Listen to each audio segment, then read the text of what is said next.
quanto custa o progresso.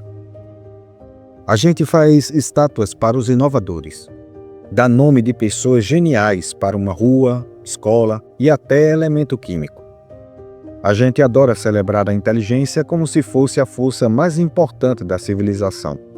Mas a real é que a história quase nunca é tão simples assim. Se você prestar atenção, vai ver que ela sempre tem um lado B, tem um custo. Às vezes, surge uma ideia tão inovadora que o mundo simplesmente não está preparado para ela. E quando a pessoa que tem essa ideia acaba se perdendo nela. É disso que vamos falar hoje. Além das invenções, vamos mostrar o lado sombrio da genialidade, o preço que ela cobra. Bem-vindo ao Arquivos do Amanhã. Vamos ver como várias mentes brilhantes ao longo da história se conectam por um padrão trágico. No final, você vai entender que criar coisas novas quase sempre envolve sacrifício e que o futuro sempre é construído em cima do que alguém perdeu no presente. Para entender o custo, tem que entender o cenário. O lugar onde as grandes ideias nascem quase nunca é um laboratório super calmo. Na real, é mais uma batalha contra a chatice e a dificuldade que as pessoas têm em aceitar coisas novas. A sociedade precisa de regras, de coisas que todo mundo concorda para funcionar. A gente cria tradições e verdades científicas que nos fazem sentir seguros. É como se fosse a estrutura da nossa vida. Só que a mente inovadora, por natureza, vai contra essa estrutura. Ela não pede licença, não se explica. Ela mostra que o que todo mundo acreditava não é verdade ou não é bem do jeito que todos pensam. E aí, a primeira coisa que acontece não é a aceitação, mas sim uma reação bem forte contra. Venha comigo para Viena, em 1847. Os hospitais eram verdadeiros cemitérios, principalmente as maternidades.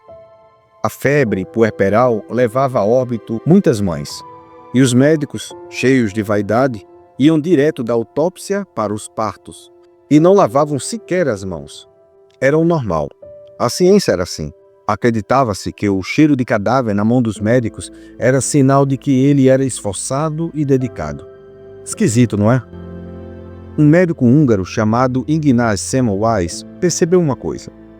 Ele nem era mais inteligente que os outros, só era mais observador.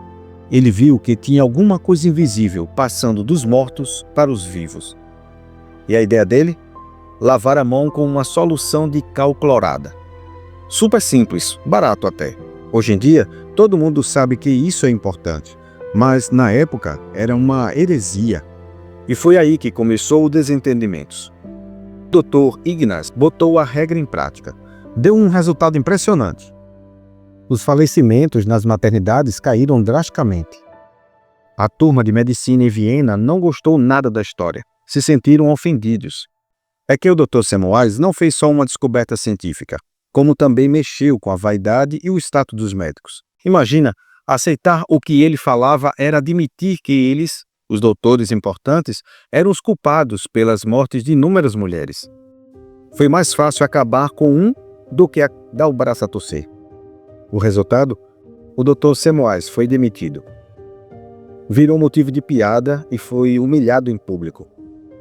Os outros médicos escreviam artigos detonando as ideias dele, dizendo que não passavam de invenção. Ele ficou desesperado. Começou a mandar cartas xingando os médicos famosos da Europa, chamando-os de assassinos. Ele não entendia como as pessoas preferiam a morte à verdade, e isso o destruiu. O homem que só queria salvar vidas foi internado à força num hospício em 1865. E, para piorar, morreu 2 semanas depois de septicemia, a mesma infecção que ele tanto combateu. Irônico, né? O sistema que ele tentou ajudar acabou com ele. Mas nem sempre o preço é pago na hora, com a rejeição da sociedade.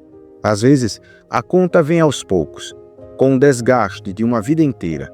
O preço é físico, lá no fundo do corpo.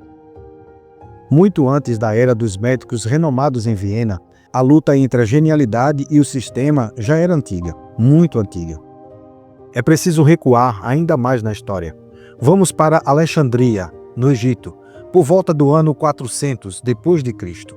Alexandria não era uma cidade qualquer. Naquela época, era o centro intelectual do mundo, abrigando a famosa biblioteca, que reunia todo o conhecimento da humanidade. No entanto, esse mundo estava em declínio. O Império Romano desmoronava e uma nova força ganhava poder: a cegueira ideológica religiosa. O debate cedia espaço ao dogma e o senso crítico era substituída pela fé cega. No meio desse turbilhão estava Hipátia de Alexandria. Reduzir Hipátia exclusivamente a uma professora seria diminuir seu impacto. Ela era a diretora da escola de filosofia neoplatônica. Além de ensinar matemática e astronomia, ela também trazia inovações para essas áreas. Ela pegava conceitos complexos dos gregos antigos e os tornava mais acessíveis, criando guias práticos. Hipátia aprimorou ferramentas como o astrolábio, um GPS da antiguidade usado para a navegação estelar. Em resumo, ela tornava o conhecimento mais denso do mundo acessível, sendo uma figura intelectual de grande importância. Então, qual era o problema? O problema era que Hipátia fazia tudo isso em um momento de retrocesso, onde o fanatismo queimava livros e trocava a lógica pela obediência. Ela não era apenas uma defensora da razão, mas também era popular e influente. Políticos poderosos da cidade, como o prefeito romano Orestes, buscavam seus conselhos. Imagina a situação. De um lado, o fanatismo religioso tentando controlar todos os aspectos da vida. Do outro, uma mulher que não seguia essa religião e que, usando a lógica, tinha a atenção do poder político. Hipátia se tornou uma figura inconveniente em Alexandria, a prova de que a razão ainda existia e que o dogma tinha limites. Sua genialidade não se limitava a planetas e números. Sua inovação estava em pensar livre. Reflita, o que acontece quando o senso crítico de uma pessoa enfrenta a cegueira ideológica de uma multidão? O que acontece quando seu conhecimento se torna uma ameaça política direta? A história de Hipátia serve como um alerta sobre o preço de ser um farol de razão em um mundo que escolhe a escuridão. Analisaremos essa história mais a fundo, pois as consequências do que aconteceu lá ainda são sentidas hoje. Agora, vamos avançar mais de 1400 anos no tempo. As roupas e cidades mudaram, mas a vaidade permanece a mesma. Pense na Marie Curie. Ela era tão genial que superou o preconceito e ganhou 2 prêmios Nobel em áreas diferentes da ciência. O que ela descobriu, o rádio, o elemento radioativo era quase uma cura milagrosa para as doenças. Só que Curie batalhou não só contra o preconceito da faculdade, mas também contra a própria natureza do que ela descobriu. Ela mexia com elementos perigosos sem medo, achando lindo aquele brilho azul. Ela dizia que os tubos de rádio do lado da cama eram como luzes de fada. Sem saber, ela estava se envenenando com a própria genialidade. A radiação lhe causou uma doença chamada anemia aplástica. Os cadernos dela, mesmo mais de 100 anos depois, continuam tão radioativos que precisam ficar guardados em caixas de chumbo e permanecem armazenados sob protocolos especiais de segurança. Ela deu ao mundo o poder de enxergar através das coisas, mas pagou o preço com a saúde. Essas histórias tristes, como a do Dr. Ignaz Semmelweis e Marie Curie, se repetem, mesmo de jeitos diferentes, mas complexos. No século XX, ser genial significava não só entender o mundo, mas também transformá-lo. E aí, o preço ficou muito mais alto. O Nikola Tesla, ele imaginava um futuro com eletricidade para todo mundo. Só que a mente dele era diferente e as pessoas da época, que só pensavam em dinheiro, não conseguiam entender. O que Tesla fez? Ele ajudou a criar o nosso mundo elétrico e foi uma das figuras-chave no desenvolvimento da corrente alternada, que hoje transmite energia elétrica em larga escala. Mas o que aconteceu com ele? Alguns concorrentes obtiveram grandes benefícios comerciais, enquanto Tesla enfrentava dificuldades financeiras. Ele faleceu sozinho, pobre e esquecido em um quarto de hotel em Nova York. Ele pagou caro por ter uma visão do futuro. Deu ao mundo a luz do século XX, mas viveu e morreu na sombra. E aí a gente chega no pior dilema de todos. O que acontece quando alguém muito inteligente é obrigado a esconder quem é para salvar milhões? Foi o que aconteceu no começo da era da informação. Um exemplo é o Alan Turing, que salvou o mundo com a lógica, mas acabou sendo perseguido de um jeito cruel. E o que acontece quando a genialidade cria uma força que pode acabar com a vida na Terra?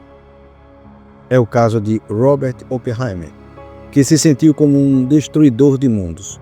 Um peso tão grande que até hoje a gente discute a ética da tecnologia por causa dele. A grande questão é, será que a gente deve fazer tudo o que a gente é capaz? A real é que ser genial não é fácil. É uma responsabilidade enorme. É quase um pacto. O preço da inovação é a solidão de Tesla, a incompreensão de Ignaz Semmelweis, o sacrifício de Curie, o sofrimento de Turing e o peso na consciência de Oppenheimer. Eles nos deram o futuro e a sociedade, ou o destino, cobrou o presente deles, com juros altos. Essas histórias não são só tragédias, mas também mostram o impacto que essas pessoas tiveram. A genialidade é que faz a humanidade avançar, mesmo que a gente não queira. Só que cada avanço deixa uma marca em quem inventa. Hoje, a gente está vendo muitas invenções e tecnologias. Inteligência artificial, engenharia genética, exploração espacial. E quem está por trás dessas coisas pode estar pagando um preço agora mesmo.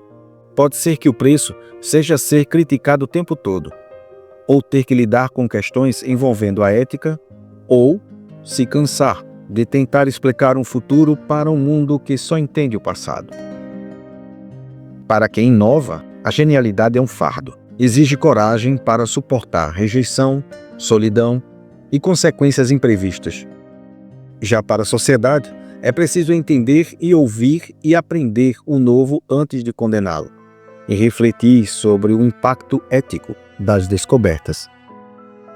Quando alguém tiver uma ideia nova, mostrar um caminho diferente, antes de dizer que é bobagem, como fizeram com o Dr. Semmelweis, ou de sair usando sem pensar, como fizeram com o rádio de Curie, a gente pode se perguntar: qual é o preço da verdade? E quem vai pagar por isso? As histórias dessas pessoas são complexas e merecem ser analisadas com cuidado. Deixe sua opinião nos comentários. Na sua opinião, qual é o preço mais alto que um gênio paga hoje? A falta de compreensão, a responsabilidade ou a solidão? Vamos continuar analisando os fatos do passado, para talvez escrever um amanhã um pouco mais justo.